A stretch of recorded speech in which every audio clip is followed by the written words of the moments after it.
Well, thank you, Kavita, for this wonderful introduction to me and to Katherine. We are actually all old friends, so the only reason I'm chairing this is because of friendship, you know. I don't think I really have the expertise to do it, but it's true that Katherine and me and other friends, some of whom are in Calcutta, just decided at some point that we listen to music, and since we also do some academic history, why don't we marry them together? And that's what we've been all trying to do, and Katherine has done it systematically and brilliantly, as you will see in her presentation. Let me just briefly give you an introduction. This is the formal bit. Katherine is teaching in King's College London, and she's been a fellow in Cambridge University. She has a range of scholarly papers on Indian music history, some of which are really path-breaking and pioneering. She also enviably can read languages. She looks at Persian texts, something modern historians don't do, although they do often talk about pre-modern music, but they can't actually read the sources. So she has qualified music history in very, very important ways, as we shall see. And I'm also glad to announce today that Katherine just told me a little while ago that the Indian Music Forum in Bombay has actually honored her for her contributions to Indian music writing and Indian musicology just a little while ago, as a scholar who has been working on it. So I think there's a round of applause for her. I have lots of questions to ask her, of course, but we will do that after her paper is over. So can I invite Katherine? Thank you so much, Partho Datta. It's an incredibly kind introduction. And I would also like to thank very much the trustees and organizers of this wonderful symposium for inviting me to speak tonight. I am really here as a student. I have learned so much already today that I didn't know before. And I'm incredibly humbled and delighted to be here, especially as I am neither an art historian nor a scholar of the Deccan. By training, I am in turn a musician, a musicologist, and a Mughal historian. So what I'm going to present tonight represents a completely new direction for me, though one with intriguing connections to my previous work on the 17th century Mughal world. I'd also like to emphasize that I'll be coming at the main treatise I'll be looking at today from a musicological angle, not an art historical one. That is to say, I know that there will be art historical things that I will certainly miss, and I really welcome your comments, as there is a whole side to this story I'm not very familiar with. It's one of the perennial hazards of working between disciplines, as I so often do. And finally, I hope that no one will be too disappointed that I'm not actually going to talk about Ibrahim Adil Shah, who was, of course, as famous in his time as a Hindustani musician as the legendary Tanzane of Akbar's court. And I'm not either really going to be talking about the Kitab-i-Naras. But I hope I will instead help to put Ibrahim's musicianship, his interests in the nine rasas and their evocation across media, music, painting, and poetry, and his famous book of Drupal compositions into some kind of wider perspective. And with that wider perspective in mind, I'm going to begin much earlier, in 1503, and much further north, in Jaunpur, with a quotation from the Ragamala that Sheikh Qutban inserted into his Sufi romance, the Mrgavati, which he wrote for that other famous sultan musician. The prince gave out Pan and dismissed the assembly, but chose a few companions to be by his side. The instruments sounded, all in rhythm, and played the 6 complete ragas. Their 30 wives, the Raganis, were sung 5 by 5 after each raga. First, they sounded a single note, then began to play Rag Bhairava. They sang Madhumadhavi and Sindhura, then beat time to Bengali and Bairati. After that, they sang Gunkali, complete. These are the wives of Bhairava. In the 6th place, they set Rag Shri and sang the high notes, pure and clear. Then they sang Himakali and Malari, followed by Gujri and Pimpalasi. These are the wives of Rag Shri. I have told them well, recognizing the raga. In 1668, in Delhi, a minor Mughal functionary called Iwaz Muhammad Kamal Khani wrote a short practical treatise on the ragas of Hindustan for the man who was probably his employer, one of Aurangzeb's favorite mansabdars, Mir Abdul Qadir Diranat Khan, a great aficionado of all things musical and an inveterate collector of musical manuscripts, who for much of his career was Aurangzeb's governor in Aurangabad and the Deccan. Kamal Khani's reason for writing was this. When I engaged my friends in informal conversation on the subject of music and they introduced the topic of raga, this meanest of servants, Sivas Kamal Khani, found myself utterly in the dark as to why the people of India have specified a time for every single raga at which its performance is most pleasing. For example, the fact that Rag Bhairav should be sung in the morning. I made searching inquiries of scholars, ustads, and performers alike, but not one gave a satisfactory answer to this question. But they did make clear that hitherto neither the ancients nor the moderns, nor the singers, nor the instrumentalists have clarified this subject in a guide, nor has this knowledge been revealed in the Sangita Shastras. Therefore, I, the author of this treatise, have spent much time conversing with the singers of rag, the players of instruments, and friends who are connoisseurs of this art. And I've also, to a small degree myself, learned the practices of singing, composing, and instrumental playing. I've thought in depth about the nature of the sciences of astrology and of mathematics, and in this respect, the endeavours of previous authors on the sciences of music and astrology, as well as the pronouncements of some of the ascetics and devotees of God, were gifts to this inquirer. The result is this guide that I have written to explain why the ragas must be sung at their specified times. Kamal Khani, in his own frank and somewhat unorthodox manner, was simply capturing the spirit of his age.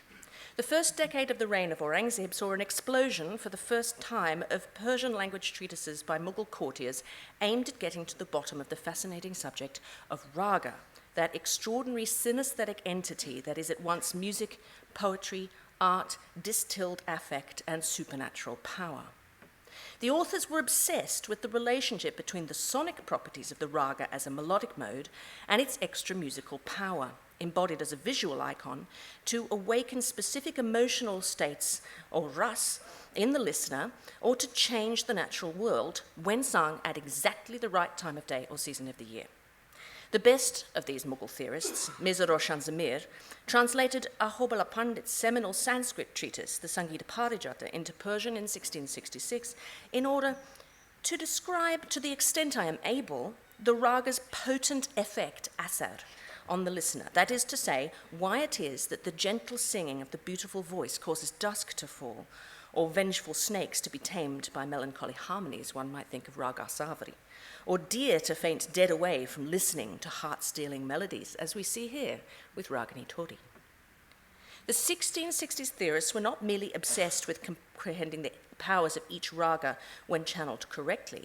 They were equally, if not more, terrified of the consequences of getting the formula wrong.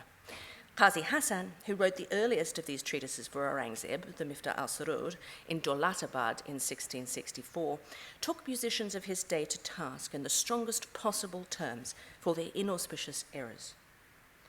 When each of the 6 principal ragas is sung in the musical assembly, it must only ever be followed by its own relations, that is, its own raganis. The treatises state that if a raga is followed by the wife of another raga, the singer forces the two to commit adultery. However, today's singers do not perform music as it is set out in the treatises, and haven't we all heard that? Every day they pay lip service to the music of the great musicians of the past, but today's singers don't know the proper times of the ragas and raganis at all. For example, sarang is a ragani of Rag Megh, whose time is specified as night, but sarang is now sung at sunset. This is an error. Many other ragas are now sung in a topsy-turvy fashion, and their correct times are no longer known. Because of this, God's blessings have fled the perpetrators' households. Clearly, these writers were baffled by an apparent disconnect between what they heard and experienced when great musicians performed rags and raganis in the musical assembly, and the neat but effectively different systems of 6 and 5 and 8 that they saw in the paintings they passed between themselves, perhaps in the same assemblies, or in the Sanskrit music theory and Braj Ragamala poetry that they read. What was it? What is it still that makes the raga perennially such a compelling object of contemplation and desire, and at the same time so intriguingly mysterious in the workings of its multifaceted power? For both powerful and elusive it undoubtedly is. In particular, the Ragamala, that perfectly proportioned garland of 36 ragas and raganis dressed as deities, yoginis, nayaks, and nayakas, has been imbued with both supernatural power and sovereign power since its first appearance in the 14th century. The same part may be used by several raganis by a different order of succession, whereas no ragani but can be played in its own proper part. So many raganis can be played in the same scale, but the scale is not a rag. After the ancients had made pretty good observations on the firmament of fixed stars, they thought of reducing them into constellations in order to assist the memory to retain them the better and easier. To connect a variety of heterogeneous subjects that have no relation with each other under one common head in order to preserve a concatenation has been a practice common amongst the Oriental nations. It seems probable, therefore, that the author of the rags and raganis, having composed a certain number of tunes, resolved to form some sort of fable in which he might introduce them all in a regular series. To this purpose, he pretended that there were 6 rags, or species of divinity, who presided over as many peculiar tunes or melodies, and that each of them had 5 wives, who also presided each one over her tune. That this fiction pleasingly beguiles us is acknowledged by Sir William Jones. The fancy of Shakespeare and the pencil of Albano, says he, might have been finely employed in giving speech and form to this assemblage of new aerial beings. Nor have the Hindu poets and painters lost the advantages with which so beautiful a subject presented them. That the name of any one of the rags or ragagnis was arbitrarily assigned is as probable as the often whimsical names given by country dance and reel composers to their productions. No person believes that the devil's dream is a genuine communication from the dreamer. Likewise, there is very little or no similarity between a rag and his ragnis. The supposedly Oriental inclination to concatenate objects at random and name them whimsically after pretend divinities, however beguiling, does not even begin to approach an explanation of the technical relationship of the raga sonic to its visual forms. And despite scholars having expended a great deal of energy on the question in the centuries since, the relationship between Ragmala paintings and their melodic inspiration remains unclear, basically because there is no known one-to-one correlation between brushstroke and meaned, colour and swara in the sonic and iconic forms of the raga. Although Ragmala paintings from the beginning were frequently framed with verses delineating the raga icons in poetical form, generally speaking, the paintings floated free from the music theoretical tradition of written treatises. For their part, the Sanskrit Sangita Shastras and the vernacular and Persian treatises that inherited Sanskrit's authoritative mantle from the late 16th century onwards were overwhelmingly concerned with the sonic properties of ragas, not their visual forms. Even when they did present iconic descriptions, dhyanas or surats, in ragamala form, these were apparently never intended to be illustrated visually. You can see that here in William Jones's own copy of the Tofu al-Hind, which he drew on extensively for his famous essay on the musical modes of the Hindus. This is a description of Asavari taken from the Ragmala section of the Tofu, which presents a full set of Rag-Ragni images or surats according to the school or mat of Hanuman. And I quote, Asavari in scale type is pentatonic, and its 5 swaras are in the arrangement dha, ni, sa, ma, pa. The swara dha is the starting note, and it should be sung in Himanta Ritu, that's the first winter, during the second pahar of the day. Its surat in the Ragmala is that of a woman, somewhat black in colour, elegant in stature, wearing a white sari with a covering of camphor painted on her body. There are large snakes in her hand and bound around her feet and the hair of her head. She sits on a mountain in the desert surrounded by water. As you can see here, while serving as deputy resident in Lucknow, Richard Johnson, the great collector of Ragamala paintings, did engage in experiments to have the Rag-Ragni descriptions from the Tofu al-Hind, as well as several other similar Persian and Braj texts, illustrated by local artists, such as Mohan Singh, whose painting of Asavari for Richard Johnson, complete with its surat from the Tofat you can see here. But to my knowledge, and I've looked at a lot of copies, the Ragmala section of the Tofat was never originally intended to be illustrated. This is also true of the Sanskrit Sangita Shastra, on which its Rag chapter is based, the Sangita Darpana of Damodara, circa 1625. The latter's Hanuman Dhyanas had nonetheless become canonical for reproduction on painted Ragamalas by the 18th century in both Sanskrit and Harivallabh's Braj recension. But unlike the Sangita Darpana, the surats of the Tofat do not even attempt to preserve the rasa inherent in versified Sanskrit and Braj Ragmala descriptions. Not only are they in prose, but they are in prosaic prose, almost as if they are acting merely as signposts to the real thing that lies beyond the page, whether as sound or vision. Their very prosaicness underlines to me that they weren't meant to be illustrated, and they certainly weren't meant to be sung. We'll return to the Tofat, however, a little later. Actually, we probably won't, because we won't have time. There's way too much material here. So we have a general situation in which, although both the visual icon and the sonic form of a particular rag were supposed to evoke the same affective response in the audience, and the one theoretically supposed to call the other to mind in the moment of aesthetic pleasure, Ragmala paintings and raga musicology have historically constituted materially separate traditions. But there are a small number of exceptions to this rule, and for the remainder of this presentation, I'd like to turn now to the few large-scale music theoretical treatises written in Persian and high forms of the vernacular like Dakhni and Braj that incorporated and responded to painted illustrations not just of the ragas and raganis, but of musical instruments, dance positions, and famous musicians, among other things. Most of these seem to have been associated, at least in the 16th and 17th century, with the Deccan.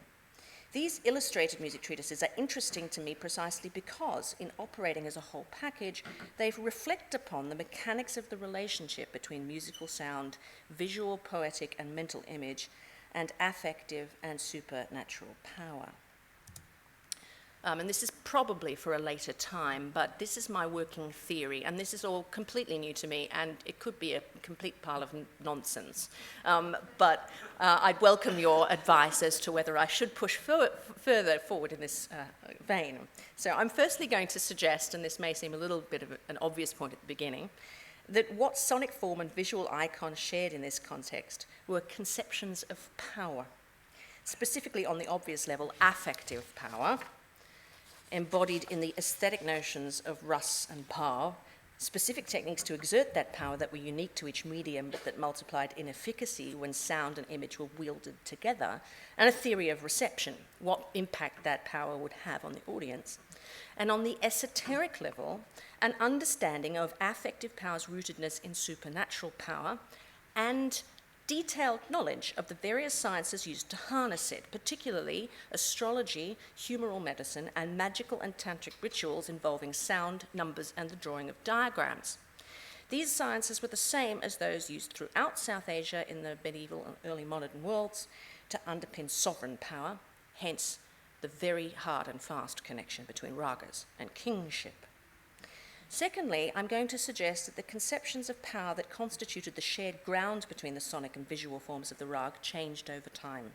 This is fairly obvious when you look at the tradition.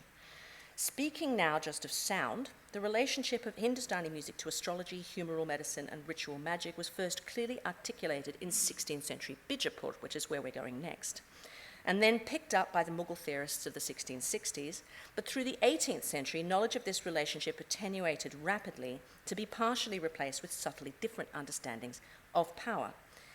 The understanding that both painted and musical forms presented a specific mood to be experienced as an emotion or tasted as a rasa was retained even into the present day, especially for musical performance.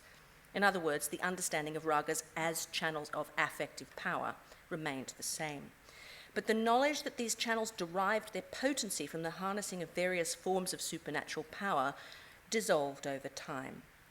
In the case of art, supernatural power was replaced with class power through an emphasis on refined sensibility and connoisseurship, in which the earlier visual iconicity of the ragas was diluted in favor of certain kinds of taste and notions of beauty, and eventually attenuated. And this association with class power is also true of the ragas in music. In the case of music, associations with supernatural power, as everyone knows, were partially retained, but weakened into a form of superstition as specific knowledge of the connection with the esoteric sciences was forgotten. So the singing of Rag Deepak causes fires to break out, whereas once it had been incorporated into the Unani medical system as a raga whose dominant element was fire and whose hot and dry swaras were and could be used to balance the temperament of a phlegmatic listener. I'm speculating now that it was this attenuation in the 18th century, perhaps starting earlier, of the knowledge of the esoteric systems that explained the mechanics of how and why the ragas were able to exert affective power that widened the gulf that already existed in the 1660s between the visual and sonic forms of the ragas and rendered their erstwhile connections unreadable in the modern era, perhaps irreparably. So to begin to explore the relationship of the ragas to various forms of power, I'm going to concentrate on just one of my illustrated Deccani music treatises. I was going to look at another one from 1800 from Hyderabad, but in the interests of time, I'm not going to do that. So I'll be looking at Sheikh Abdul Karim's Jawahir al-Muzikari Muhammadi, which was written in Persian for Muhammad Adil Shah of Bijapur, who reigned from 1627 to 56, but incorporating large portions of an illustrated Deccani music treatise composed around 1570. I want to place this manuscript in dialogue with the famous Chester Beatty Najum al-Ulum, whose paintings we have seen many of today. And these closely related paintings have been used to date the Jawahir. But I'm also going to look very briefly at another illustrated Persian music treatise, the Miftah al-Surud, written in Dolatabad in 1663 to 4 for Aurangzeb, who spent much of his princely career in the Deccan during Muhammad Adil Shah's reign, and of course spent the last 30 years of his life in the Deccan as well. And I do think we should probably start thinking of Aurangzeb as a Deccan emperor. I'm just trying to locate my Mughal-ness and my love for Delhi somewhere in Bijapur at the moment. Okay. The second treatise that I was going to look at is Khushal Khan Anoop's Hindavi Rag Darshan, and you can see what a dramatic difference there is in the icons of Ragini Todi between the one from about 1570 and the one from 1800. And a little bit on Khushal Khan's Rag Darshan. He was a hereditary musician from the line of the Delhi Kalawans, related to both the families of Tansen and Sadarang. We have actually traced these family trees through the Persian tazkir as father to son from the time of Akbar down to Bahadur Shah Zafar, now on our project. And so we can locate him fairly precisely. He moved to Hyderabad and he wrote several works of musicology. And this one is the Rag Darshan he wrote in Hindavi for Raja Rao Rambha Bahadur, who was a Maratha general in the armies of the Nizam of Hyderabad. It was illustrated by Haji Mir Ghulam Hassan. And it's a versified Hindavi translation of the Tofu al-Hind's chapter on music, which of course itself was a translation of the Sanskrit Sangita Darpana in part.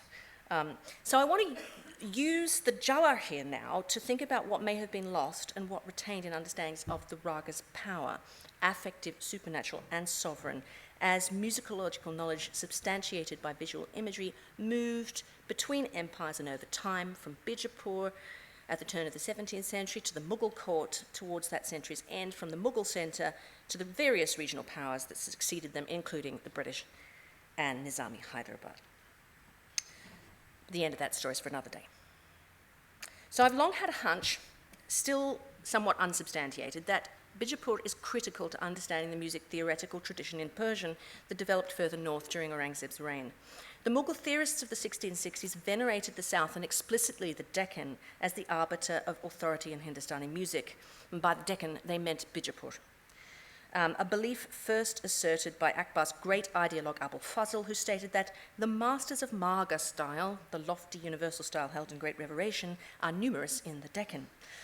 Abul Fazl was in all likelihood basing his statement on the reputation of Ibrahim Adil Shah of Bijapur, whose mastery of the theoretical and more unusually practical arts of music making were already famous at the Mughal court. Political and cultural emissaries were sent regularly between the Mughal and Bijapur courts from the time of Ali Adil Shah, and in the first decades of the 17th century, the two powers came into direct conflict and then more peaceful accommodation over the collapse of the Nizam Shahi court of Ahmadnagar. Akbar and Jahangir certainly knew of Ibrahim Adil Shah's musical prowess. Jahangir even made note of Ibrahim's Kitab-i Naras in his memoir.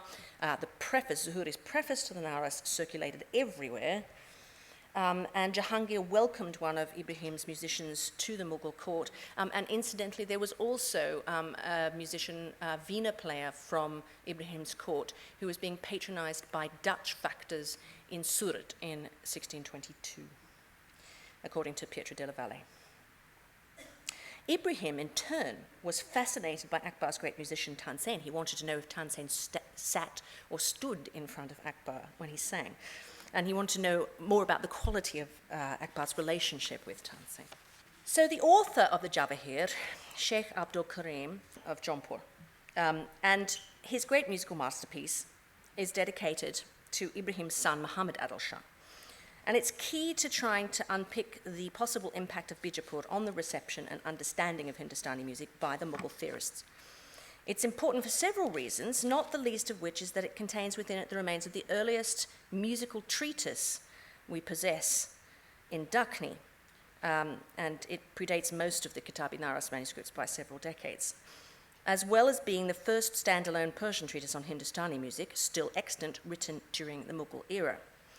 But here I'm going to highlight its importance as the first Persian treatise on Hindustani music to lay out explicitly the derivation of the raga's power from astrology and humoral medicine, the 7 celestial bodies determining the action of the 7 swaras in such a way that when the swaras are configured uniquely in each rag, the elements associated with the vadi and the samvadi, which are the 2 most emphasized notes of that raga, determine whether it is fiery, watery, airy, or earthy, and thus what effect it will have on the emotional state of the listener, on the health of the body politic, or on the state of the natural world. This scientific underlay was taken up and laid out in even more precise detail in both Ahobala Pandit's important mid-17th century Sanskrit work, the Sangita Parijata, and in the 1660s Mughal treatises. And I'll turn to these towards the end if we have time, and somebody may have to stop me in full flow. It's first important, though, to embed the Jawahir in earlier and, in fact, more Indic understandings of the power of sound and how it might be exerted efficaciously in the service of the Sultan of Bijapur. Because although the explanatory frame of the treatise mixes Indic with Persianate philosophy and is written in early 17th century Persian, the illustrations date from the 1570s and are very closely related to the esoteric illustrated icons of the Nujum ul-Ulum produced for Ali Adil Shah, with which both Deborah Hutton and especially Emma Flatt have worked on. I definitely recommend that you read their fantastic pieces on the Nujum ul-Ulum. They are completely illuminating. Sheikh Abdul Karim bin Sheikh Farid Ansari was a Qadiri Sufi sheikh whose family hailed originally from Jaunpur in North India, and hence my allusion to Jaunpur by reading from the Mrgavati. His Jewels or Essences of the Music Belonging to Muhammad is a multilingual palimpsest of 3 treatises, a translation circa 1570 of the 13th century Sanskrit treatise, the Sangita Ratnakara, into 16th century Dakhni, probably for Ali Adil Shah, which was split apart and its paintings reused by Sheikh Abdul Karim to form the central thread of a more elaborate 17th century Persian translation dedicated to Ali's great nephew, Muhammad Adil Shah, who 1756. A close examination of the codex reveals the likely process of this unique work's construction. So I'm going to talk about the Dakhni portions first and then turn to the Persian reframing. Around 1570, an anonymous author prepared a densely illustrated Dakhni translation of the 13th century Sangita Ratnakara, probably for Ali Adil Shah, but with the replacement of its obsolescent raga chapter with a much newer iconic ragmala. And as you see here, all the paintings have passages of Dakhni prose on the reverse. These don't correspond to the painting on the front, but to the next painting in the section. And by using digital images of the folios, it's possible to reconstruct large portions of the original treatise. The section on the 7 notes of the scale, which has unique paintings of the swaras personified like ragas, with wives being shrutis, and the dance section, which is the earliest work I know of on this subject with illustrations, are patently literal translations of the corresponding subchapters of the most important Sanskrit work of music theory of the 2nd millennium CE, the Sangita Ratnakara, which the Kashmiri Pandit Shangadeva wrote for the Yadava king, who reigned between 1210 and 47, at his court of Devgiri, now Dolatabad, in the Deccan.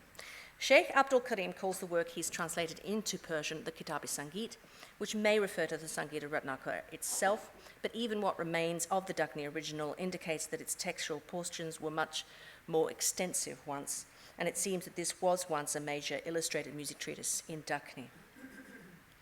The Dakhni portions dating to 1570 is based on the close similarity of its paintings to those of the Nujum ul-Ulum, which, as we know, was produced for Ali Adil Shah. And here I've placed 2 musical images, one from each side by side, so you can see the resemblances. According to Flatt's seminal article, the Nujum ul-Ulum is a major work of astrology and astral magic with some 400 spectacular illustrations which depict a dazzling variety of angels, anthropomorphized planets, zodiac signs and degrees, talismans, magical spells, astrological tables and horoscopes, tantric goddesses, horses, elephants, weapons, and so forth. She notes that amongst these images are included a series of musical instruments amongst the ritual objects discussed in the chapter on the chakrams, or astrological diagrams drawn to determine the effect of the heavens on a particular ritually important object or specific action. The Nujum was also originally intended to include a whole chapter on Hindustani music, either never completed or since lost. I wasn't originally going to bother going and looking at these pictures in relation to my work on the Javahir. Illustrations of musical instruments tend to have nothing to do with Ragmala paintings, until I saw a reproduction of this one in Deborah Hutton's book.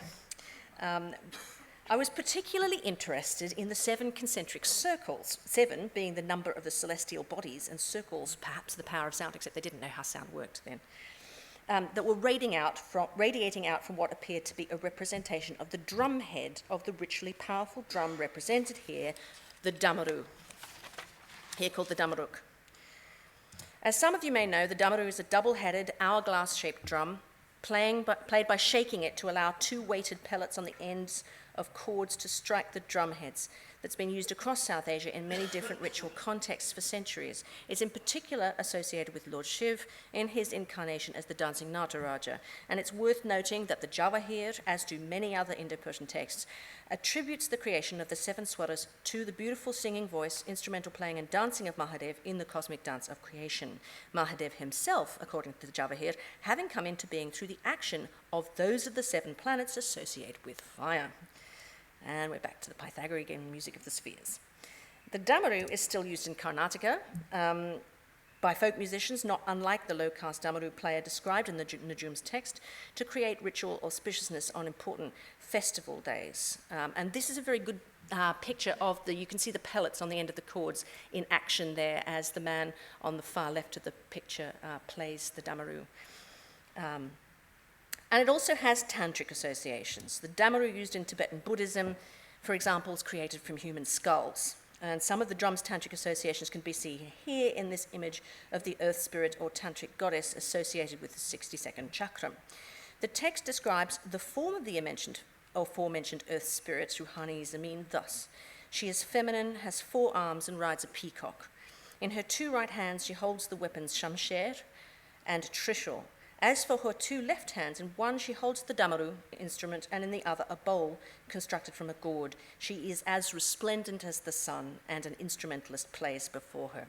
And I particularly wanted to include this picture because it gives a much clearer image of the form of the damaru as it is in fact described in the textual description of the 15th chakram.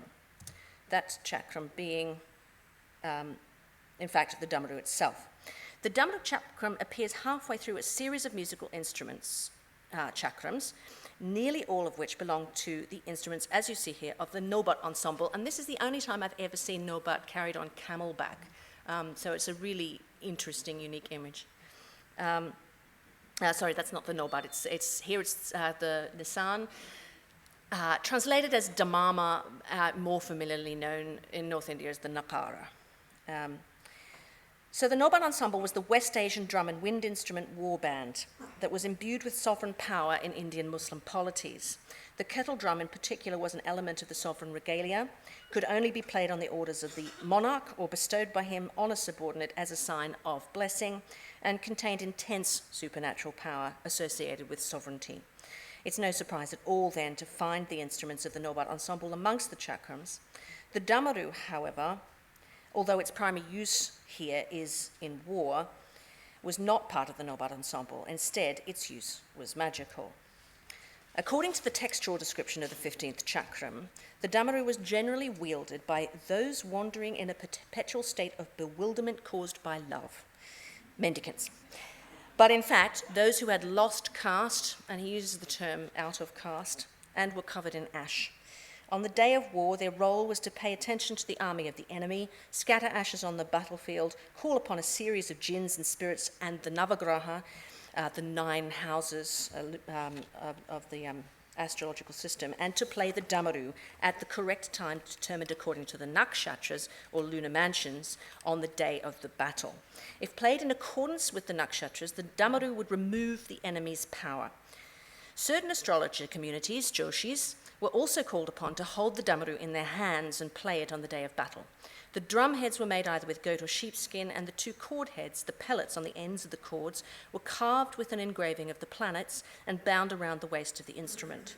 Sometimes the drum heads were struck with the hands, and the damaru could also be tethered to the feet of an auspicious cow. In order for its magic to be efficacious, the practitioner had to draw a circle with a pair of compasses in circumference the exact same size as the drum head, and write the enemy's name in the middle of the circle. Around the outer edge of the circle, he would write esoteric letters, harf, of fire. Then he would draw 7 concentric circles, 7 again, around the inner circle, and in each circle write the invocations to call the earth spirits, the ruhani, filling the circles with haruf. On the day of battle, they would strike up the damaru while naming their enemy and then reciting a specific invocation, lafz, which is in fact spelled out in the text, but I'm not going to recite it here, just in case, as my little boy would say. The meaning of the incantation was this: "O my lord enemy, you wish to destroy me. From where I stand here on the battlefield, I tell you, go, go. Stay fixed in place like a statue." From that point until the commencement of battle, the practitioner would play the damaru and recite this incantation. As long as he played the damaru, the soldiers would be protected, the enemy's soldiers would be scattered and broken, and victory would be assured. It was very important, however, that this ritual be performed in proper alignment with the nakshatras. If the configuration of the stars in the nakshatra associated with the damaru on the day of battle was unlucky, but the configuration associated with the player was auspicious, then victory would be assured and the enemy would be defeated. However, if the stars associated with the player were inauspicious, even if those associated with the damaru were good, your own defeat would be the outcome, and therefore all the blame lies on the player of the damaru. The diagram of the Damaruk chakra was, in fact, what is represented here in this iconic form. A man drawn with 1 mark on either shoulder, 1 on each forearm, 1 on each hand, 2 on his breast, 2 on his navel, 2 on his thighs, 2 on his feet, holding a damaru with 11 marks on it, and beside it, the diagram of the drum head with its 7 radiating concentric circles of power. It's quite interesting rethinking the raga images from the Jawahir in the context of this very explicit ritual production of representational diagrams associated with musical sound, ritual incantation, and the low-caste musician astrologer, accompanied by the sung and danced performance of those diagrams through the playing of the drum and the incantation of magical formulae, all of which had to be done at exactly the right time according to precise astrological calculations embodied in the ritual objects of instrument and player in order for the diagram and the performance to be efficacious and victory in battle to be assured. And I'm just going to throw some Ragni images out there from the Jawahir and let you think your own thoughts about them. So the first is Malkons, who in the Jawahir is classified as a raga dominated by the element fire. Here he is in his guise as a king victorious in battle, untouched and untired, surrounded by the severed limbs of his enemies. The second and third are both Raganis of Malkons in the Jawahir system. And those of you who know your Ragamala iconography will note that these associations and accoutrements for Gond and Asavri remain relatively constant over the ensuing centuries. But what's absolutely striking, I think, placing these alongside the Damaru Chakram, is a visceral sense of tantric power embodied in the dark skin and tribal potency of Gond, and in the more obvious tantric accoutrements of Asavri, her power over snakes. She holds the same bowl as the Ruhani of the 62nd chakra. And incidentally, I just, having heard Deborah talk about the Ruhani and the Yogini, looked up both the Dakini and the Persian, and both the Dakini and the Persian call Asavri a Yogini. Sheikh Abdul Karim's Persian reframing of these earlier Dakini Raga images retains the link with esoteric and especially astral power, but reinterprets it in Islamic terms, drawing upon the ancient Greek theory of the music of the spheres, which entered Arabic and Persian musicology in the 1st millennium CE, to explain the link between the 7 stars and 12 houses of the zodiac and the 7 swaras, with their 12 possible positions on the string of an instrument. Around 1630 or so, Sheikh Abdul Karim split the Dakini treatise apart and reused just its paintings in a more elaborate and refined Persian translation for Muhammad Adil Shah, with a Sufikate preface and 6 chapters, the origins of sound, the musical scale, the rags and raganis in ragamala form, 2 chapters on the rhythmic system of tal, and dance. And this essentially forms the manuscript that we have now in the British Library.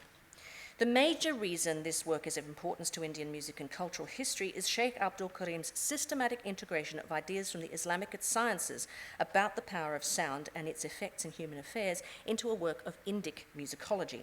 In the Jawahir, he freely mixed Hindu and Muslim symbology and theories of supernatural power that pertained both to music and to courtly ideologies of rule. For example, with respect to music's origin myths and explanations of its power to regulate the universe, he treats the philosophies of Arabia, Ajam, and Hind as effectively equal in truth value. Critically important is his attribution of the origins of the swaras both to Mahadev, as already noted, and to the sound of God's voice in creating first the 7 stars and the 7 swaras through reciting Kun Faya Kun, and then the natural world of men and the ragas through reciting Alastbi Rabbi Kun. It's at this point that I should probably explain the acoustical laws behind the Pythagorean idea of the music of the spheres, because it underpins everything that comes next. In Arabic and Persian music theory, ilmi musiqi was considered one of the 4 mathematical sciences of the quadrivium, which they inherited from Greek philosophy. The Greek mathematician Pythagoras' theory of the music of the spheres, which was expanded by Plato, stated that the same mathematical proportions audible as musical harmony, 7 main notes of the scale, 12 acoustical positions for those notes in the octave, underpin the inaudible but equally harmonious movement of the 7 celestial bodies through the 12 houses of the zodiac, thus tethering the explanation for the power of music firmly to astrology. More importantly, for today, it's not incidental that the famous 15th century Persian ethicist Jalaluddin Dawani used a musical treatise on the tuning of the 7 notes according to the Pythagorean harmonic proportions, a set of simple string fractions, as his mathematical proof of the superiority of the virtue justice or equity, adalat, in his great thesis on the ethics of kingship, the Akhlaq-i Jalali. And his treatise was used very widely throughout India in the early modern period for the training of administrators.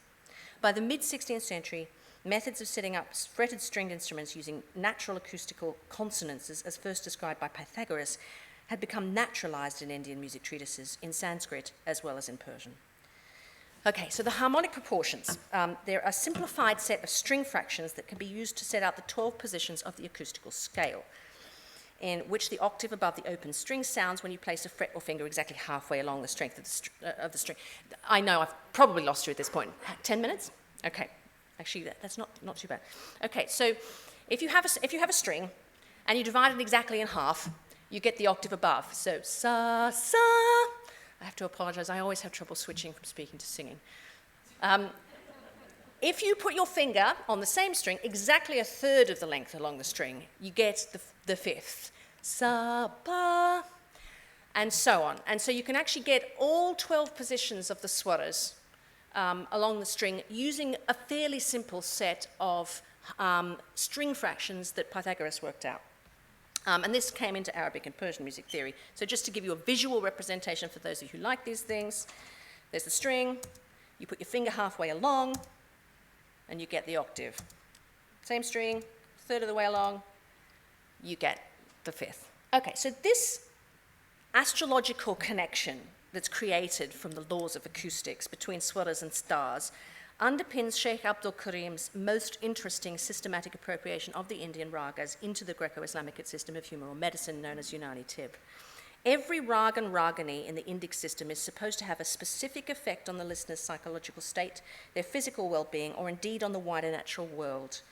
Ragni Dhanashri, for example, is supposed to evoke feelings of loss and longing caused by the absent beloved. Rag Meg, one of the 6 main rags, has the power to bring the monsoon rains. The coming of the rains is furthermore associated with the joy of union with the beloved.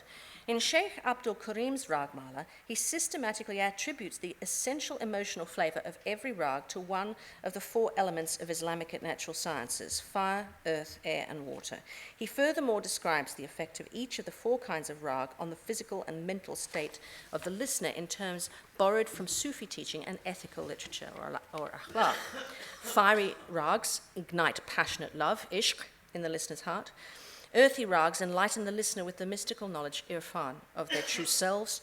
Airy rags overwhelm the listener with longing for the absent beloved, firaq, and watery rags annihilate the listener in union, wisal, with the great existence. The iconography of Ragmala paintings is supposed to intensify and enrich the rag's affective associations using visual and imaginative rather than oral means. The 1570 Ragmala paintings of the Jawahir belong to a time when Rag Ragni sets were clearly not yet standardized. Although it uses the same 6 rags as the contemporaneous painter's system, Bhairav, Hindol, Meg, Malkonsik, Shri, and Deepak, I've not before encountered its particular configuration of Ragnis. In addition, the classic iconography we're used to was clearly not yet settled. So some rags had already acquired their standard form, like Rag Meg here. Watery in essence, listening to it engenders loving union, singing it may cause clouds to gather or rain to fall, lightning to strike, and so on. In the Ragmala text and painting, Meg is depicted as a dark-skinned lord, dressed in green and riding a black buck, with the monsoon rain clouds gathering above his head and 2 pied cuckoos in the background. Dhanashri, on the other hand, is not depicted in her now customary form. A woman consumed with longing, gazing at a portrait of her absent beloved as she's consoled by her girlfriend.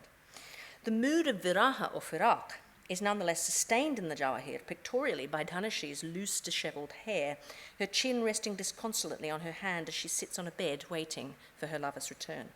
And Sheikh Abdul Karim makes it explicit in the Persian text, Dhanashri is an airy ragini, and thus listening to her overwhelms the listener with longing. In this way, the rags and their rich aesthetic and affective powers are here recruited to the service of Sufi devotion and appropriated as medicinal and supernatural formulae, thus giving excellent grounds for a Muslim ruler like Muhammad Adil Shah to use the Hindustani ragas in regulating and maintaining order in the body politic. It's particularly important to note here, I think, that the sheer raw power of musical sound in its Indic ritual context is retained in this theory, but repurposed for an Islamic audience in the terms of those knowledge systems, which were equally esoteric and magical. It's important to note that the elemental associations of the Jawahir Rag descriptions are not found in what remains of the Dakhni text. Their relation to the paintings are thus likely to be an early to mid-17th century interpretation, undertaken in a more Persianate universe. In conclusion, I just want to think a little bit more about the impact that this text, the Jawahir, and perhaps other Bijapuri treatises like it, now gone, had on the Mughal recodification of Shastric music theory during the reign of the Mughal Emperor Aurangzeb. The evidence is circumstantial, but cumulative and somewhat tantalizing. What of Muhammad Adil Shah and his connections with his exact Mughal contemporary Shah Jahan and his Deccan viceroy Aurangzeb, the future emperor Alamgir? Sheikh Abdul Karim portrays Muhammad Adil Shah as a great lover and connoisseur of music, and not at all as the strict orthodox Muslim that he's often portrayed as in political works. And to my knowledge, the Jawahir is the earliest extant full-scale Persian work of Indian musicology from the Mughal period. Why write it in Persian and not Dakhni? We know that miniature paintings of Muhammad Adil Shah's reign draw to an unprecedented extent on Mughal inspiration, which included importing Mughal artists. Did Sheikh Abdul Karim's choice to write a great treatise in Persian similarly reflect his patron's aspirations to Mughal recognition in a subject in which Bijapur was already renowned as the authority? Conversely, what impacts did the Jawahir's apologetic mixing of Indic musical science with Islamic natural and esoteric sciences and mystical and ethical teaching have on the explosion of theory about Hindustani music in Persian at Aurangzeb's court in the 1660s and 70s? I do think it is suggestive that the first full-scale Indian music treatise in Persian for a Mughal emperor, Qazi Hassan's Miftah al-Sarur, 1663-4, was written in Dawlatabad for Aurangzeb and has many similar features. I'm just going to draw your attention to this text very briefly. It's in the Victoria and Albert Museum in, I understand, a rather poor state of conservation. It has absolutely fantastic paintings. It's the only one of the treatises that would become canonical in Persian on Hindustani music to have been designed or that we know of at all, to have illustrations.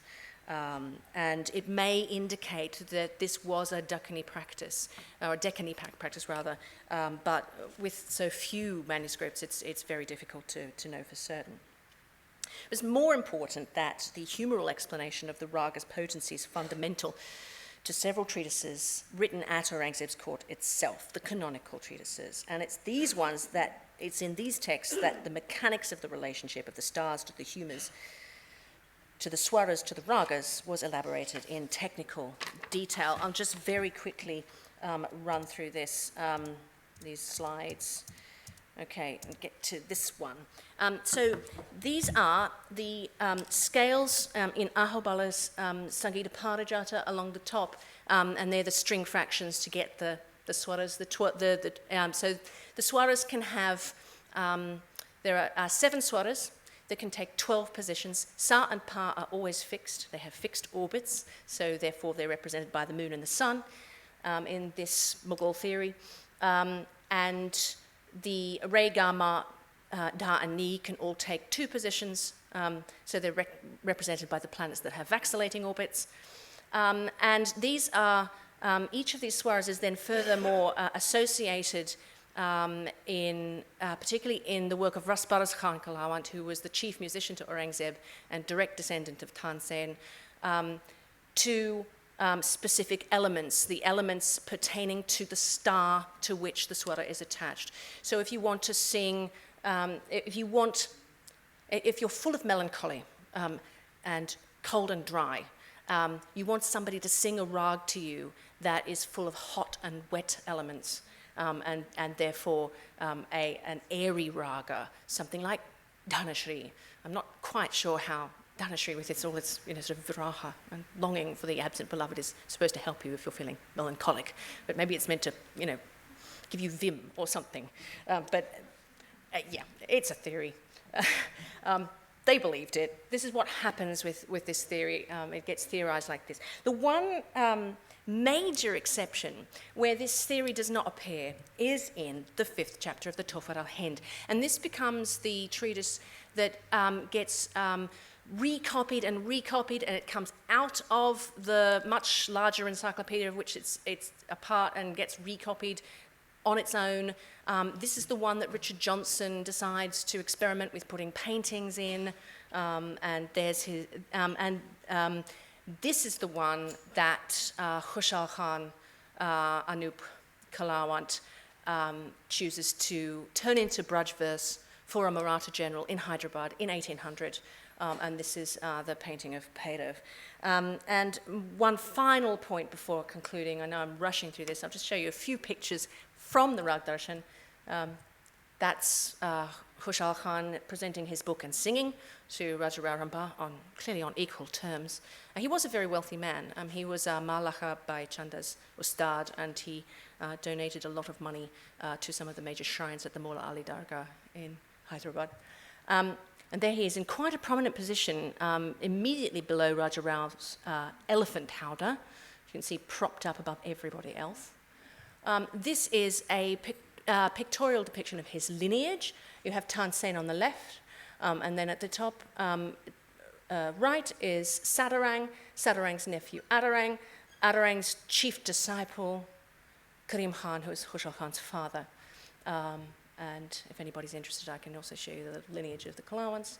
There is Malaka Bai Chanda, who, of course, terribly famous courtesan who connects this world with the world of the British. She famously presented a divan of her own composition to John Malcolm in the middle of a Nach, and the divan itself bears no trace of this, her ghazals ever have been sung, but she probably did.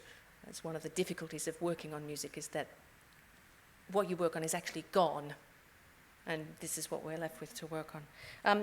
Just the final point I want to make is actually about Ar-Savri and this idea that I have about attenuation of an understanding of the kind of more esoteric underpinnings. Ar-Savri, who is named as a yogini in both the Dakkani and Persian versions of the Jawahir in relation to this this painting, so she's called a yogini. Getting back to the question for Deborah. If you compare this to Khushal Khan, the painting of Khushal Khan's Rag Darshan, there's really no. It looks to me like this, the kind of the power of this image, as crude as it is, in painterly terms, has kind of dissolved from this later picture. And of course, you have the much more famous iconography of Asavri right over there on the right-hand side. And just next to her, that's the one by Mohan Singh that was painted for Richard Johnson. And then Rag Malconche. You can't get very more different than this and this. I think I shall leave it there. Oops. Thank you.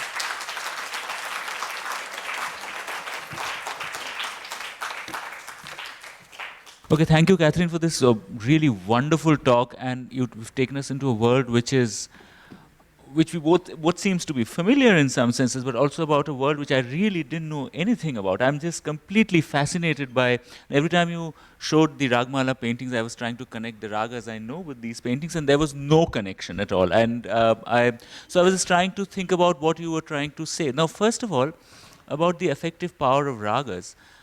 It seems to have continued. So let me tell you a story about this, because this is well recorded from modern times, though, is that the great Ustad Alauddin Khan, who was the guru of Pandit Ravi Shankar, his patron, the Raja of Maihar, once called him and he said, Ustad, now play something for me because I want to go to sleep. And Alauddin Khan actually records that he just stormed out in protest. But there is something about this notion of ragas, and you mentioned again and again, you were trying to theorize it, and you used the word body politic. And I was thinking that all through the sessions today, I never heard the name of Michel Foucault. And I said, is this the ghost of Foucault? And how do you actually theorize this? Because you do talk about the regulatory mechanism. So this seems to be somehow the production of these musical texts, as you rightly place, is a kind of discursive practice, which is closely tied to kinship and to courtly ritual. Now, the point is, it's paradoxical, because in some senses, that it actually pulls down music a peg or two, because it seems to be on the same level as astrology and humoral medicine and all kinds of things. And on the other hand, we tend to think of music in the modern world as something very rarefied in art music. So how do you place this sort of long, transformation? You do realise, don't you, that's an enormous question. Can I tell my own story? So this is a story about the power of rag, which has to do with Shah Jahan. Shah Jahan asked his vizier Ali Marjan Khan, which of my sons is going to become the next emperor? And he actually uses the term, which of my sons is going to have the Nobat beaten for him. So the Nobat is so closely associated with kingship and sovereignty that gets beaten. And Ali Marjan Khan knows that Shah Jahan favours Dara Shikoh. But Ali Marjan Khan, for various reasons, favours Aurangzeb because he's a good general and he's fair to his men, and Dara's a bit capricious with his favours, and so he just kind of hedges and says, whoever becomes friends with my relative, let's call him Mirza Khan, because I can't remember his name off the top of my head. And so, of course, Shah Jahan puts Mirza Khan in Dara's entourage. And Mirza Khan is very unhappy because Dara is rude to him. And so he says, Ali Marjan Khan, what can you do? So Ali Marjan Khan goes to the first Khushal Khan Kalawant, Guna Samudra, who was Shah Jahan's chief musician, and says, Khushal Khan Saab, you're close, you stand close to the emperor, you see what goes on, what can we do? And Khushal says, leave it with me. And so on the day of Nowruz, he says, look, I'm going to do it tonight. You need to watch for my signal, and when I give the signal, then you present the petition to Shah Jahan to have Mirza Khan removed and given to Aurangzeb. And Khushal Khan goes in, Shah Jahan asks him to play, and he plays Ragini Todi. And Ragini Todi, of course, creates peace, calm, and absence of senses, senselessness. And everything in the court gets completely quiet. And Shah Jahan goes into a state of hal. And so Khushal Khan looks over at Ali Marjan Khan and says, now. And Ali Marjan Khan comes up and gives Shah Jahan the petition, and Shah Jahan just signs it without looking. and therefore seals his own fate, because the moral of the story is, do not forget to read this fine print, really. But getting back to the actual question, it has to do with the role of pleasure at the Mughal court. We have a very warped understanding of the role of pleasure, because since in the modern period, we think of music as either being utterly transcendent or as being somehow trivial, just a leisure pursuit which you can leave behind. In the Mughal court, it was both an object of intense connoisseurship and pleasure, but pleasure also had a role to play in balancing out the duties of work. So you get exhausted, you need to be refreshed, and you get refreshed by entering this domain in which you can enjoy yourself for a while. And this is set up really quite clearly in the akhlaq literature, which underpins a lot of this. But the other thing is that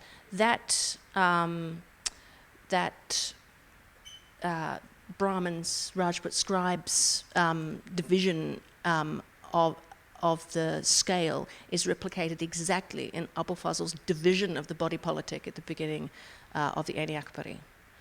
So he uses exactly the same terms, both astrological and in terms of community. Let me ask you something else, which is that right in the beginning of the paper you were trying to, you said that it's quite interesting to look at 16th, 17th century authors actually talking about trying to figure out how ragas are actually connected to some kind of time theory, and they're puzzling about it. Now, I was thinking that Bonnie Wade has actually made this suggestion somewhere, and I forget where, but that she says that, that this has probably got, the time theory got concretized through courtly ritual. And the fact that somebody at some point decided that this raga must be played at this time, and then, the theoreticians just took over. Do you agree with this? Who knows? There's no evidence for that theory, but I mean, it's certainly plausible. Yeah. Because there is no time theory in Carnatic music. No, that's true. So okay. I mean, I've heard Ravi Shankar say this, the great Ravi Shankar, that I am going to break this. I'm going to play Rag Todi in the evening. He never did, though. I don't know what, but it's interesting that it sort of got slotted into these things. Let me ask you something as this connects to your published work, which I find absolutely fascinating, which is that you talked about the classicization process. Now, some of the things that you just described here seems very modern in some senses. It's linked to power, it's linked to elite culture, it's linked to the production of texts, it's very prescriptive. There is a rich visual material there. The visual material itself is very interesting. So what was happening? So the nationalists had got it wrong. Things were happening from the, would you say, so for instance, since we're talking about, this is a seminar on Deccani culture, in this book by, this textbook by Katherine and Cynthia Talbot, they actually talk about the early modern. Yeah. So do you think this can be linked, this kind of discursive practices can be linked to what we call the early modern part of Indian history? Yes, I'm a fully paid up member of the early modern gang, I have to, have to admit. I'm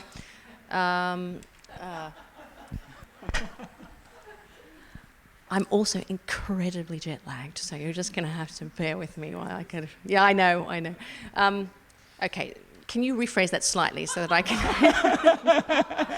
No, I was just going to say that the production of these kind of musical texts, which seem to classicize a tradition, because they are, they are regulated, they're prescriptive, they're laying down rules, they're produced by elites, they're linked to power. These seem to be something that the nationalists tried to do in the late 19th, early 20th century, because they claimed that, this had been lost or whatever. Yeah.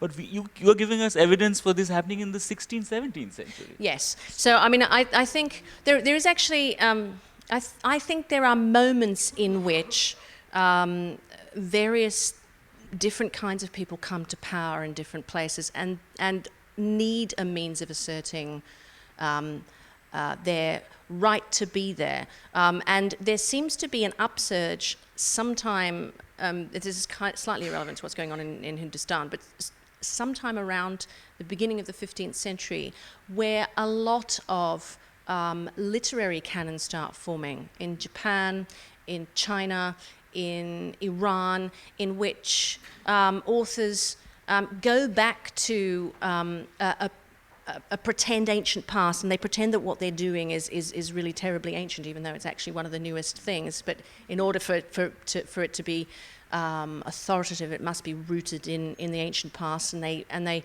start sort of looking for connections and start codifying things and start putting things into some kind of order. And the Tofu al-Hind is actually a classic classicizing or canonizing instrument, because it's the information that it contains is actually really rather old-fashioned and dull. There's almost nothing in it that isn't found elsewhere quite a lot earlier. But what the author of the Tofu al-Hind does, and he was writing for Muhammad Azam Shah, the emperor's son, is puts all of this information together, systematizes it, and says, this is what the Hindustani music theory is. And then this gets taken up in the 18th and 19th centuries and follows through. What happened with the nationalist moment is that they decided that you have a different group of people who have a vested interest in doing things differently.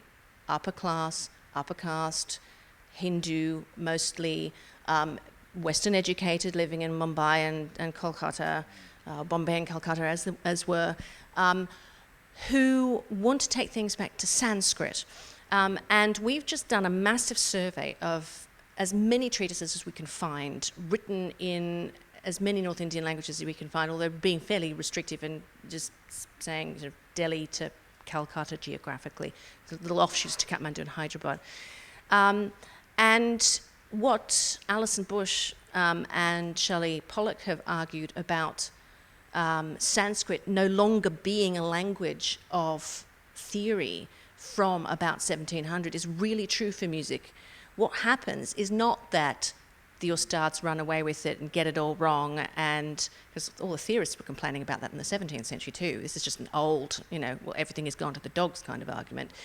It's not that it became an oral tradition only embedded in families. What happened was that the Sanskrit Sangeeta Shastras got translated into the living traditions of Persian and Braj, and you get this fantastic parallel tradition of writings on music in Persian and Braj down to 1857. It's 1857 that really kills everything. That's the break. And a lot of these more modern nationalist writers they're not working in Persian and Urdu often. They're working in different vernacular languages. And they don't remember this history, and in any case they're interested in Sanskrit. Yeah, they couldn't read Persian anyway. So now let me ask you something. I was very struck by this because you did mention that very famous courtesan who presented John Malcolm with Har Diwan.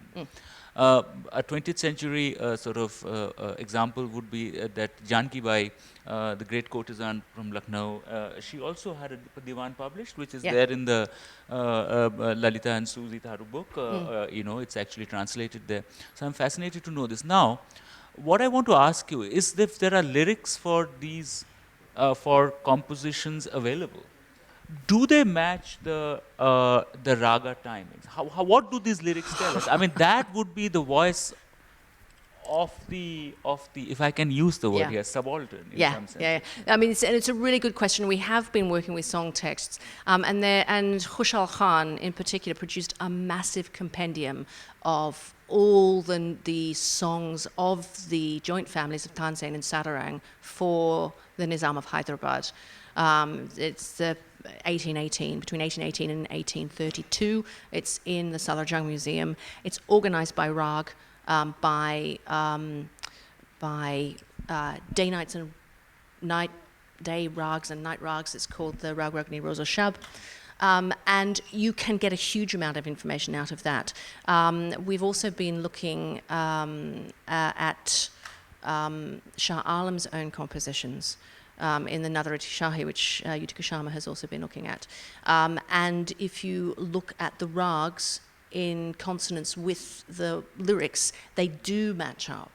But we've actually got quite a lot of evidence for poets actually saying things like Ghalib says about one poem that he sends to a friend for his father. He says, look, get this ghazal set by a singer in Jinjoti. It'll go really well in the upper reaches of Jinjoti mode. So there's this very, and the Shah Alam's Nadarati Shahi is actually arranged musically. It's quite fascinating. The ragas are set in raga blocks. So you have a Bilaval set with Bilaval and Al-Haya Bilaval and Sarparda, and then you have a Kalyan set with the Kalyan ragas. And that's actually how this set of lyrics is organized. Almost as it's got a musical and actually sonic basis for its organization. So. Okay. Before I ask the audience to ask questions, I just wanted to ask you one small thing, which is that although I'm not very sure about it myself, but in musicological practice, people often say, and this is linked to something that the thing that you said about Abul Fazl, who said that Deccani music is Margi music, the universal music, and Agra Dhrupad is the Desi music, it's the local music. I'm really surprised. I mean, that is amazing. I mean, I don't know what the North Indian musicians will make of this. So what I want to know, I don't know if you've come across this, but I often hear musicians say this, that the origins of Rag Darbari is from another Kannada called Nayaki Kannada. It's very interesting, it's called Nayaki Kannada. Which seems to link up to the Deccan right away. And have you found any evidence for this?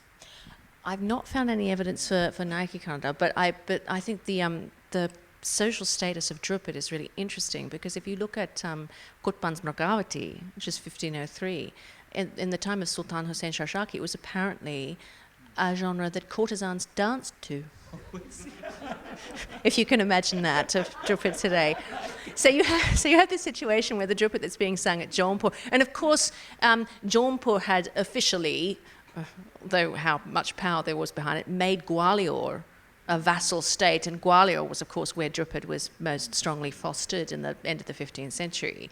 Maybe it was making fun of Man Singh of Gwalior or something by making the courtesans dance to Drupad. But you have this move from Drupad being something courtesans dance to in Agra it's this kind of Deshi genre. It's a local genre that the local people sing, and actually some dominis sing Drupad on the occasion of weddings until not that late, but not that much later. But Rasbaz Khan Kalawant in his 1698 treatise for Aurangzeb, the Shams Aswad, says that unequivocally Drupad is a Marga genre, whereas Fakhrullah in 1666 had said it's a mixture of Marga and Deshi, which makes it incredibly sort of rich, because it's able to evoke all the 9 rasas, which Marga Drupad is not able to do. But Fakhrullah also had this obsession with the Deccan being the place that Marga music came from. Okay, yeah. I think, so questions there, please. Thank you so much for this very brilliant presentation. Thank you. I was looking at the Malkons, and I'm looking at it from the experiential perspective of dance and music. The belief is that if you sing Malkons, not in the night, but any time of the day, the ghosts will appear. Oh, yes. So, that painting which you saw just reminded me of that particular belief. Yeah. But coming back, Dr. Anand Krishanji in Banaras, when he spoke about visuality and movement and dance and music and how the gala, the throat dances, he used a very great metaphor of tappa as tana bana. The weave of the murkis which come out as tana bana in Banaras. And the second thing which I wanted to, Wajid Ali Shah, before Wajid Ali Shah, you have Nasiruddin Shah. And which is very interesting, you have these accounts which I found in the Kabadi Walas, where he's talking about the Raginis, Ragini Bhairavi, which he enacted as a dance drama for 7 days. And each of the Ragini had an aura, so it was much before the Indar Sabha, etc., in Lucknow. And he recreated this, and this is much before the Parikhana and the publishing which happened where Gunja-e Rag was published. So Nasiruddin Shah had already explored this. And it's very interesting in terms of power because it is Nasiruddin Shah who gets the title of Nawab. And the moment he gets the title of Nawab, the power is subverted. Secondly, and the last is in Raigad, you have Chakradhar Maharaj. So here you bring in the nationalism because he gets 36 kilos being treatises written, which are bound in England, brought back, and he explores and he Sanskritizes everything in terms of the Hindu Mahasabha, as a member of the Hindu Mahasabha, how he Sanskritizes the Natya Shastra, bringing it in with the Ayurvedic issues and the Tantric issues in the mandalas which he creates on the Raga Ragini. Thank you so much for your comments and questions. Just to kind of encapsulate some of them actually in an answer, which has to do with, I think, one thing that is actually missing here, because of course it's missing and we can't go back there and experience the performance of these things, is movement, is dance. Before the 20th century, before the gramophone, music and dance were so intricately tied together that you couldn't separate them, especially for women, but also for male performers. There's plenty of male performers who have backgrounds in dance and in accompanying kawaii, and they know how to do seated up inaya, and they can probably remember, the odd dance step as well. So, and there are plenty of dancers in the hereditary traditions who still know how to sing, but we don't do those things together anymore. It was part of the nationalist reforms that stopped happening. And I think if you actually look at some of the women, and the Jawa here is also full of paintings of dance positions. It's the first one I know, it's the only one I know about. That if you think of a woman before you who is going to be in some sense available to the patron sexually as well, performing as the Nayaka, who is Ragini Tori, and singing a song in Ragini Tori that actually evokes in its language, this kind of ecstatic move, it just becomes so much richer, thinking about it as an experience. But I wanted to also kind of bring in your discussion of Nasiruddin Shah's theatrical experiments, because I think it is a mistake to see Wajid Ali Shah as the kind of progenitor of theatre. If you look back at Asafuddaullah's reign, we've got some really good descriptions of performances of what essentially do seem to be plays at Asafuddaullah's court, but also in Delhi, I think at Akbar Shah's court, there is a reference in one of the Akhbarat to courtesans performing a kind of an enactment of Layli Majnun as swang. So, I think all of these things have been linked before the modern period, and it's just very hard to put them back together. Dance and music is easier, music and painting, because there is no one-to-one correlation. It's much, much more difficult. Yeah. I wanted to ask a very simple question, which has been always a question in my mind. You see, the idea of, say, rag and raginis, actually when you listen to a particular mood and you have a different rasa experience, but when you see the painting made on the same theme like Bhairavi or Sauri or any sort of thing, you don't get that sort of rasa. But I think it was a far-fetched idea to get, because the sound itself is very abstract, it is very difficult to get the sound caught in the poems, and it was a third-hand work. When the poems were created, the poet actually lost some of the charm, he added something of his own. When the artist painted, even in the earlier stages, some of the paintings may be really remarkable paintings as good work of art aesthetically, but in course of time, they always became repetitive. Moreover, some of the ragas and raginis were mixed because the artists who were doing didn't know about the ragas or raginis. So I think these paintings should be separated aesthetically. They are class apart. They may be good as painting, but they don't create that sort of good mood or feeling as you get from actual music. Yeah. Thank you, thank you. I think that these things were that they were probably meant to be not necessarily experienced together, but thought about together. And there's this marvelous quotation from an 1869 Urdu treatise called the Marana Musiki, which talks about what is supposed to happen when a singer sings the rag. And he says that the singer is like an amil, a conjurer, or a necromancer. And the rag is like a magical formula, he says, dua or tarkib, that when sung correctly awakens a muwakkal, which is the spirit, which is the spirit of the rag. But actually he's talking about that as actually being the effect, the tasir, or the asar of the rag, that this spirit, and the spirit that is conjured up is meant to be in some way a mental image associated with the visual image somehow. I think they are meant to work together. And I think even if they're not working together in the same space, as it were, it's very hard to think nowadays of Rag Shri without thinking of that great meend, that upward meend, and thinking of mountains, or maybe thinking of Shiv on top of a mountain. And we get a lot of these.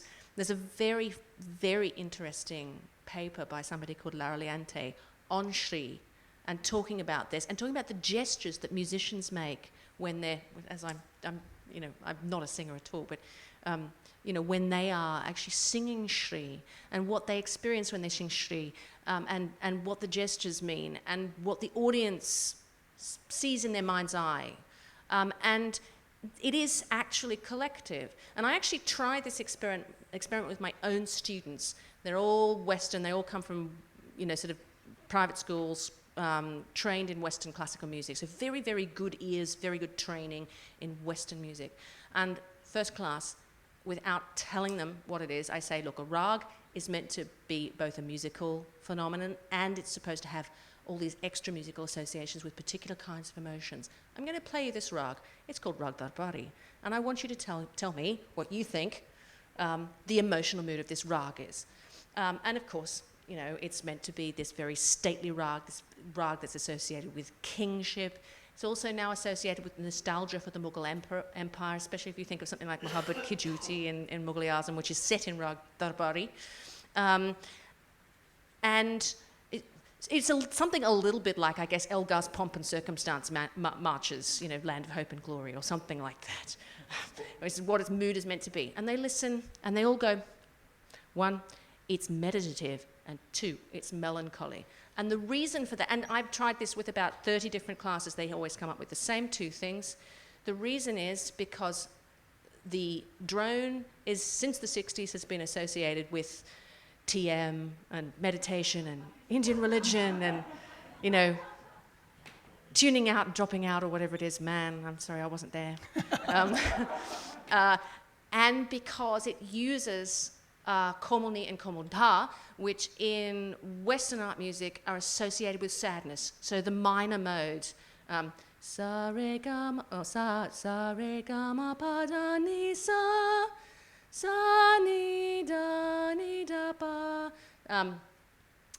which is not Rag Darbari, obviously. Sa da ni pa. They hear it as sad because those notes sound sad to Westerners. And it's a collective thing. So they have this association just with notes of what notes and what musical sound mean. And it's a collective thing. It's not just something that individual. So I think something like that happens in Indian culture, where you become acculturated to what a raga is supposed to mean, supposed to look like, or supposed to feel like.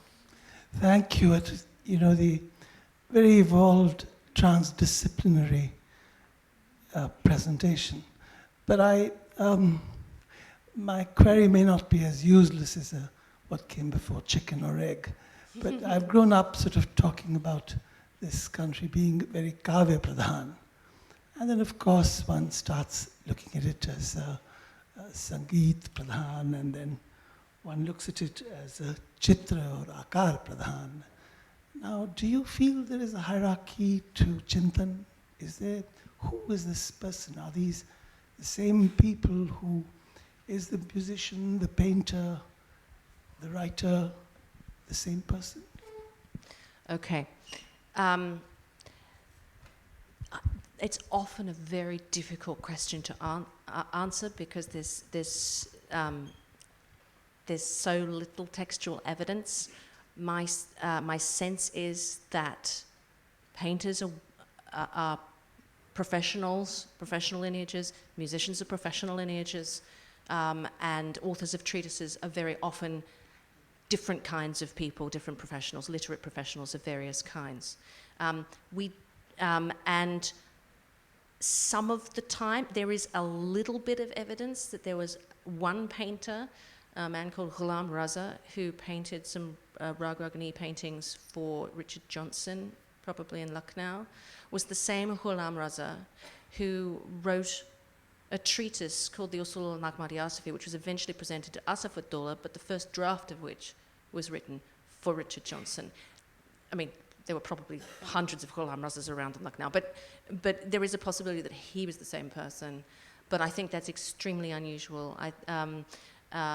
This is not by any means to suggest that either, I mean, art history is not my area, but certainly with musicians, that musicians were illiterate.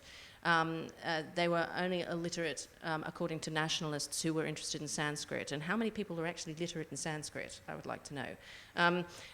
We now have lots and lots of treatises and other kinds of musical works that were actually written by members of what we've been calling the Delhi Kalawant Biradari, this family of Delhi Kalawants who were active in the Mughal court in the 16th, 17th, 18th, and into the 19th centuries, writing not just in Persian, but also writing in Sanskrit, or translating from Sanskrit, not writing in Sanskrit, translating from Sanskrit, and writing in Persian and Braj.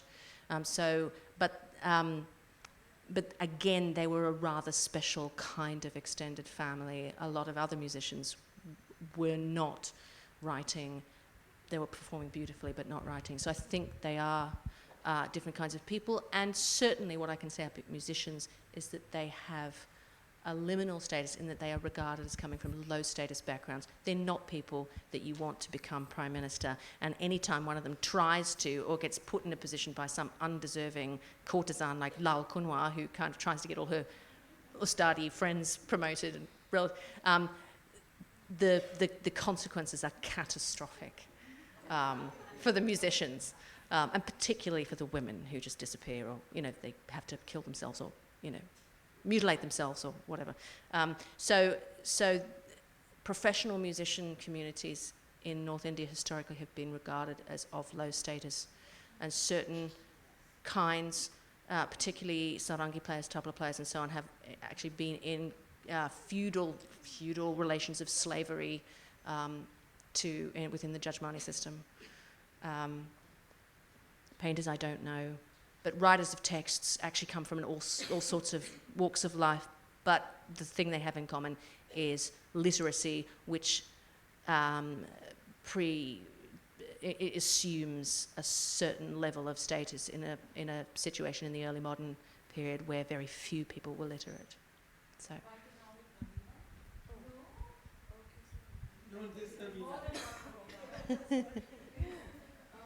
Sorry, I just thought I'd bring us back to the Deccan with a quick question. Thank you. Well, I read an essay called, which posed a question, what happens when Ragamalas travel without their texts?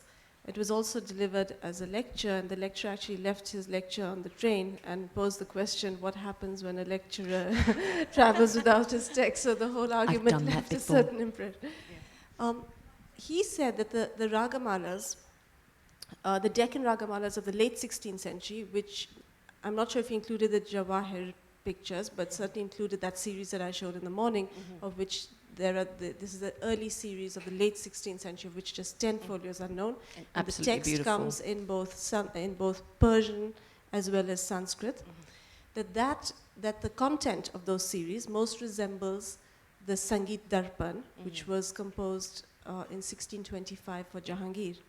So the dates don't exactly correspond in the sense that, and then I looked on your chart, you showed that the thing that preceded the Sangeet Darpan was 400 years earlier, 12 something, or some sort of version. So my question is that is the Deccan text then, those texts that you find in those Ragamalas, are they a sort of in-between phase that lead to the Sangeet Darpan? Is that how we read the content of those texts? The Sangeeta Darpana acts, I think, as a kind of, it's a codifying instrument, like the Tofu al-Hind. And the Tofu al-Hind actually translates the Sangeeta Darpanas for mats. Sorry. Just Sure. Shall I continue or? Okay. And so I think what the Sangeeta Darpana is doing is actually codifying a number of streams. So the Kalinata stream is there, the Someshwara stream is there, what's the other? There's another, there's a fourth, and Hanuman Mat. It's only for Hanuman Mat that the Sangeeta Darpana produces dhyanas. So these iconic images in verse. But those other ones are there, but these are clearly the ones he favors. These are the ones he wants to promote at the Mughal court. These are the ones that basically take off. And I think it's in large part because the Hanuman Mat is related, at least in its raga subjects, to the painter's system, which has become so popular. So going back in time, the Sangeeta Ratnakara is really only an influence on the Tofu al-Hind in its chapter on swara and its chapters on prakirana, things like how to do alap, what not to do when singing, the 25 virtues and the 16 vices of singers and so on. That kind of information comes from the Sangeeta Ratnakara. There's no raga mala chapter in the Sangeeta Ratnakara because the first one is 14th century.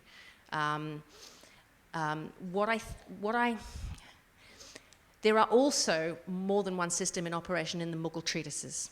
So the Sangeeta Darpana Hanuman Mat is the one that becomes canonical, but the one that seems to be more important to the earlier writers, to Qazi Hassan writing the Miftar al-Surud in Dolatabad, and to Faqrullah Saif Khan in 1666, his Rag Darpan, is the system that's become associated with Kshimakarna. So the Manakutuhala, which was written in Gwaliori around about 1500 or something, 1500 to 1540, attributed to Man Singh. It's just a list of raga names, but it's the same list as the one that ends up in Kshimakarna's Ragamala in 1570 in Rewa.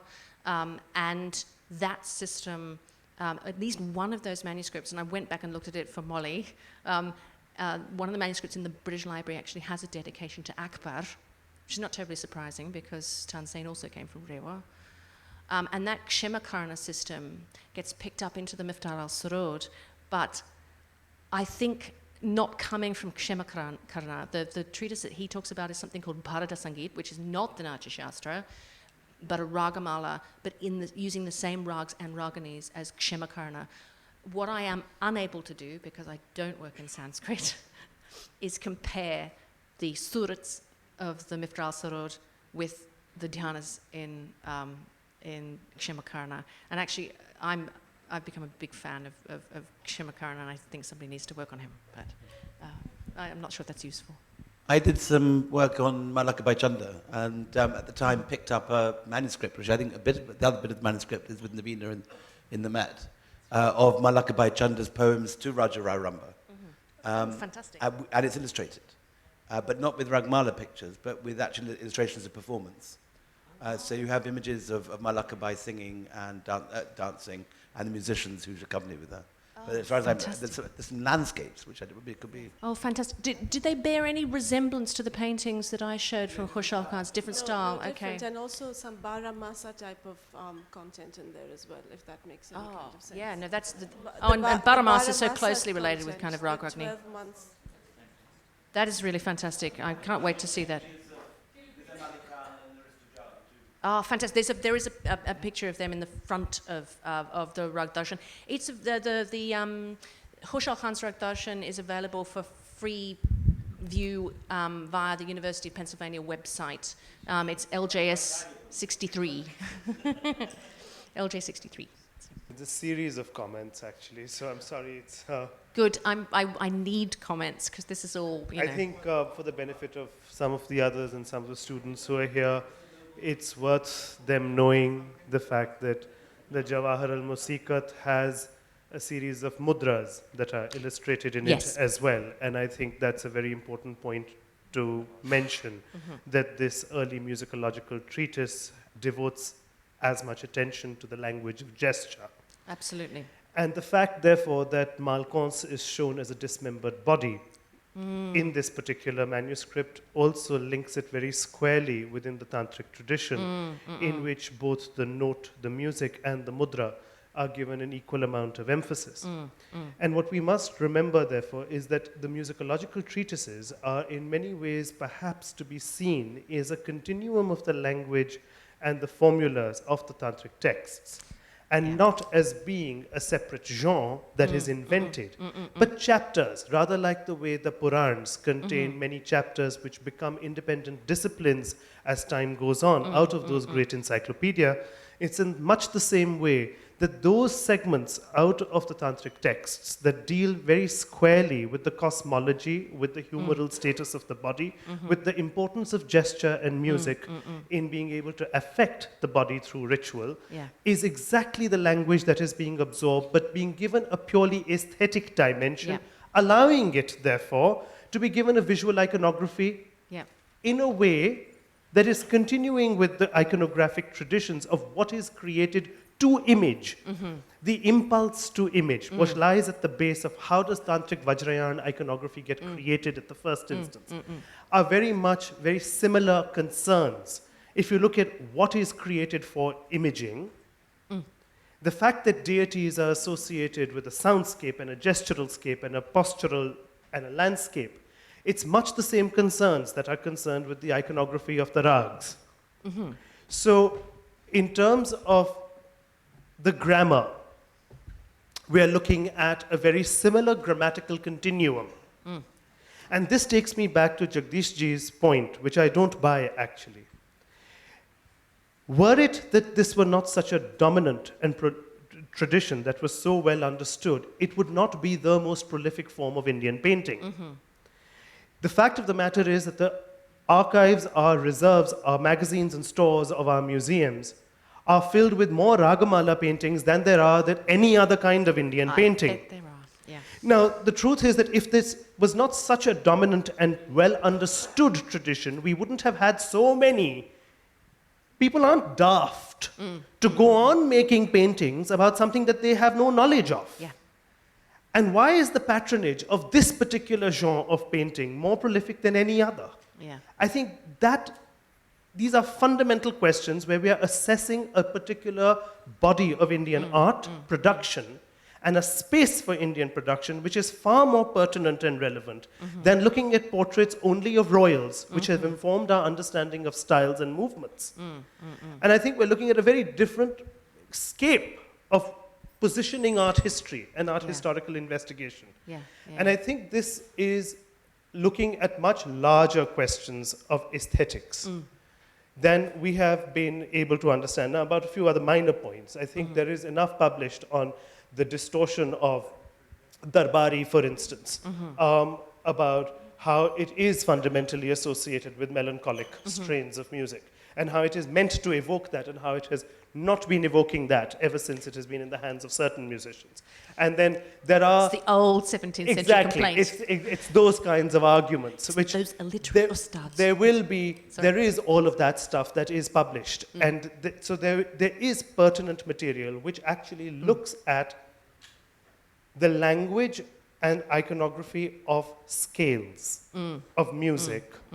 And when that scale changes, the visual iconography can also change. But there is, what is interesting is that instead of always trying to find an exact parallel between word and image and mood and so on, the fact that there is a grammar for this, which is so well established that everyone seems to want to utilize this alleged, this grammar. Shouldn't use the word alleged. That's what's interesting, that this grammar seems to want to continue and persevere and has such an important civilizational impact. Yeah. I think that's what I think is a larger question in which I want to position the fully paid up member of the early modern. Fully paid up member of the early modern. Here she comes. Okay, so thank you for an extremely perceptive comment, and I think it's really important. I think, okay, so one of the problems for me is that working only in Persian, I'm always dealing with translation. And some of the translations are actually very faithful. Sometimes they kind of slightly distort things. There's that whole other layer of the esoteric sciences of Islam as well that come to play. So you get things like Rasparas Khan. So Tansen, of course, was a devotee of Hamid Khosrau, Shatari. And the Shataris, as Karl Ernst and others have shown, have this very, have formulated this hurufism, you know, this idea of kind of letter magic, which is not just specific to the Shatari silsila at all. But when Rasparas Khan writes about alap and writes about what we now know of as nom tom alap, and which is now said to be, you know, a kind of manipulation of the syllables of you know, the famous mantra, he actually couches it in Sufic terms, not the terms that we're familiar with. And he seems to be tapping into that Shatari connection. And he also writes a lot about yoga. This is in the Shams al-Aswad, which you know about. So I'm always dealing with translation. And I think there's something that happens with translation too, that when the Ragamala, I'm not an art historian, so I'm making things up wildly, but when the Ragamala paintings are taken into a different context, where what is seen to be inspiring and beautiful and intriguing and so is something slightly different from what it is in the other context, then the meaning of it changes somehow. But I really want to get back to your earlier point about Tantra. I actually think that that this is actually really important, and that it's definitely there in the 16th century, even in some of the Persian and vernacular texts, and certainly probably in the Sanskrit. But if any of you have access to any students who are working on Sanskrit and who want to become Sanskrit scholars, we actually need somebody working on Sangita Shastra, because I don't know of anybody under the age of 60 who is still working in a thoughtful, historically informed way, or at all, in fact, on Sangita Shastra. So, you know, please encourage any students that you know studying Sanskrit to become music specialists. Yeah. Thank you, Katherine. I just wanted to return to your little interest in Shemakaran's text, the Ragamala. Mm-hmm. And I've sort of been working on the manner in which this text reached the Pahari region. Mm-hmm. And, you know, at the beginning of the text, there's this thing called the Raga Suchanam, which just sort of lists the ragas. Yeah. And so it's also of interest to explore this area of how these configurations of, you know, either the Ragamala and the verses sort of reach painters and what form they reach them. Yeah. And so, for instance, I feel that, say, for instance, for a fairly long while, Pahari painters didn't have access to the entire text. Mm-hmm. And so they had access to the Raga Suchanam, which sort of reached them in some form. And so they kind of improvised, you know, using the etymology of the names of the ragas, etc. But the entire text did reach them later on, and then that's when they accessed it. But the text of Shemakaran's Ragamala also seems sort of geared towards this kind of a configuration of, you know, parts sort of traveling off on their own. And I wonder if, say, a text like the Sangeet Sar, you know, which has these Ragamala configurations, but also has sort of nuts and bhera, things sort of aligned later and sort of configured differently, kind of musically, if you will. And then there are also things like, there's an entire life, the Ragamala, the sort of seems to follow a kind of trajectory, and these verses seem to have a life of their own. There are verses in the Sangeet Sar, for instance, there's a verse on the raga as Thumbri, as a kind of Sankeen rag, as a kind of variant of Kafi. And it's so beautiful because it's sort of, it is about embodying a moment where, Kafi becomes Thumbri, and the kind of, that kind of thing.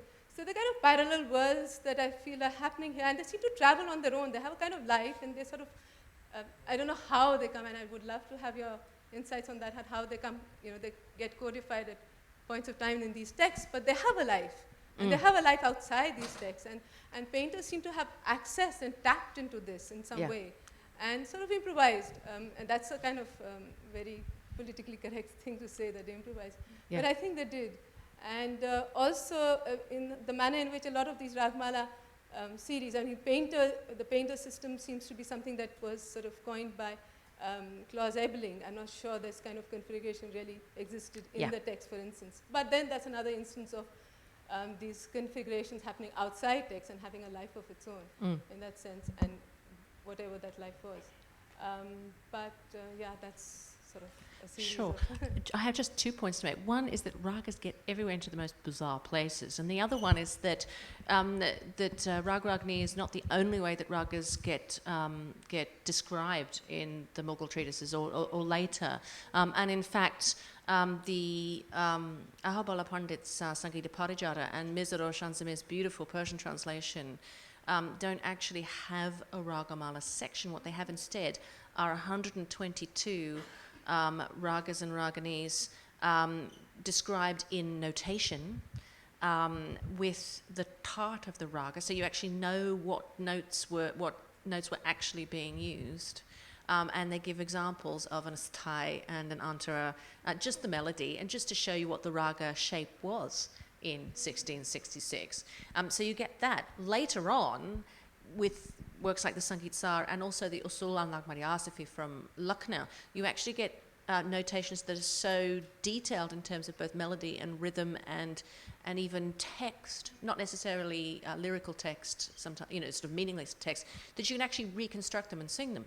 And that's a late 18th century development. So the Rag Ragini is not the only way of talking about rag. And this also gets back to your other question about Carnatic music, because Carnatic music really deviated from this Rag Ragini system very early on with the 72 Melakaras of Venkatamaki, but even with Ramamatya in 1550, who wrote his treatise and started seeing things in terms of scale.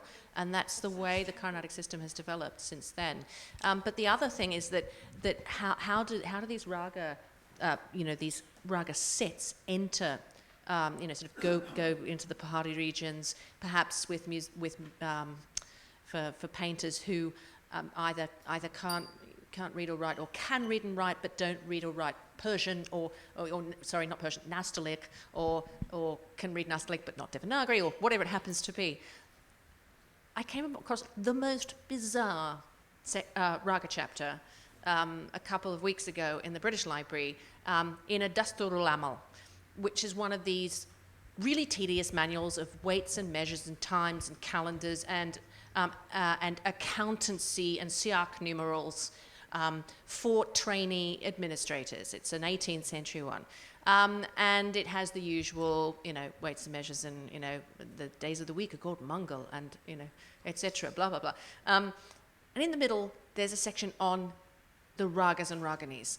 Why on earth would an administrator need to know this knowledge? It's clearly seen as absolutely essential for an administrator to know the ragas and raginis, and they are just lists. So you get the 7 swaras, the 7 tals, even though there were more than 7 tals, the 36 musical instruments, the 36 ragas and raginis, and then with this list, you get a set of dohras in Hindavi, which are used to memorize this information, so that you don't so I'm very sure that a lot of this theory was actually passed on through mnemonic devices like dohras, which you could remember, and you could be trained to remember. And they're also in the Tarjami Parijatak as well, I hope all of this was being filmed so we can look at it again later, because an ocean, you have said an ocean of knowledge through the room, and I think we're all kind of overwhelmed and incredibly impressed. I'm incredibly sorry if you're overwhelmed. It is an ocean of knowledge. No, it's extraordinary. This one is quick. It was just very interesting to see the Miftah al-Swarod from 1691 from the V&A, because I'd always imagined that it was illustrated with, beautiful Mughal paintings. They're not beautiful, are they? Well, no, but they're actually, they look fantastic. like variations on, the Deccan-y kinds of images. So I was thinking then, and we've talked briefly about this, the Sangita Ratnakara, that was the Marathi commentary on Yes, it, that which I was really then wanna see. supposedly commissioned in the 1670s or whatever it was in Aurangabad, sent to Jaipur, and it also has illustrations that look like they come from the Jawahirat al-Muzikat, right? So that seemed to be from the same period, and possibly another one of these sort of palimpsests. So it seems curious that, that's not much evidence to go by, but as though the treatise world were kind of ignoring the Raga Ragini world of painting, which does not by any means mean that it wasn't important, and but that somehow that sort of tradition of the Deccan-y looking, early looking, iconic supernatural figures continue to matter in the treatise world, maybe. Yeah. Just wanted to bring that up. I don't know, and we've got so little to go on. And the painting that Molly's been talking about, the one that's really fascinating to me is it's said to be an illustrated Marathi translation of the Sangita Ratnakara from the late 16th century. That's the one, and it's got the most extraordinary painting. Is it of Dhanashri? I can't remember, the one with the peacock. I think it's Meg, isn't it? I can't remember. It's a painting of a Ragini, and it has the peacock on it, and underneath the peacock it says Shaj, which is Sa. So it is actually definitely associating the painting with the musical sound, because the voice of Sa is the peacock, and you see that in the Jawahir, in the Swaramala, where you have the swaras with the Shrutis as wives. It's, the peacock is Sa. And I really want to see the rest of those paintings. Anyway, but it's a really intriguing question. Thank you. Wow. Thank you. Shabash.